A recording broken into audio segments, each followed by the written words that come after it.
UPPL दोलोनिफ्राय निन्दा होदों बिदि जानाङामोन बे सदनखौ गाग्लोबनायखौ जोंबो UPPL दोलोनिफ्राय निन्दा होदों बिदि जानाङामोन 29 नभेम्बर 2025 जे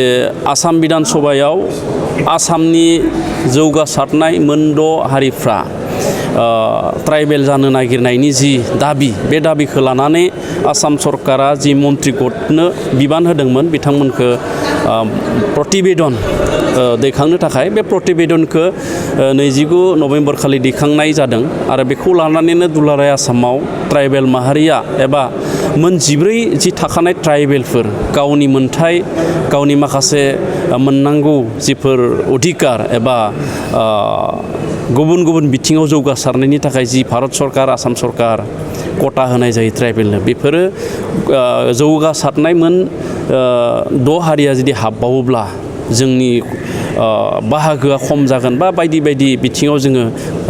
उन जानानै थानांगोन बेखौ गिखांनाय मोननानै आसामनि ट्राइबेल माहारियानो थाखानाय ट्राइबेल माहारिया सोमावसारदों आरो बे सोमावसारनायनि गोहोमाव कलेजफोरावबो फैदों इउनिभारसिटिफ्रावबो फैदों आरो बिनि थाखाय बड'लेण्ड इउनिभारसिटि लोगोसे क'क्राझारनि गुबुन गुबुन फरायसालि फरायसालिमाफोरनि फरायसुला फरायसुलिफ्रा बे 29 नभेम्बर खालि मोनसे धरना होदोंमोन आरो बे धरनानि गेजेरजों बिथांमोना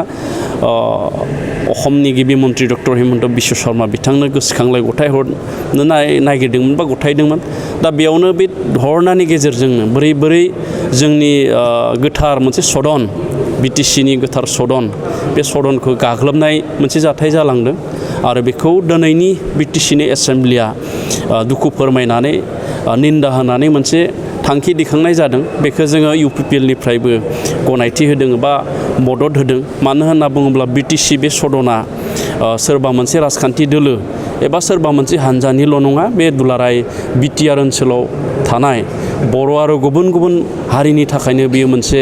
गोथार सदन जाय सदनाव जिरायनानै BTR ओनसोलनि लाख लाख सुबुंनि जौगानायनि रैखाथिनि बाथ्राखौ बेवहाय सावरायनाय जायो दा बेखायनो बे सदनखौ गाग्लोबनायखौ जोंबो UPPL दोलोनिफ्राय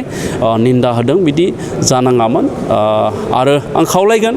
जिहेतु पुलिस प्रशासन दङमोन बे पुलिस प्रशासनफ्रा बोरै बिथांमोना बै समाव माने सोमावसारारिफोरखौ एजिटेसन खालामग्राफोरखौ बोरै हेंथा होनो हादों हायाखै बेखौ गोबाङानो नुदों दा बेखायनो पुलिस प्रशासनाबो बै खालि मोजाङै जुदि डिउटि होनायब्ला हयथ' जानाय नङामोन बेयो जोंनि मोनसे सोंथि सिखारनानै दं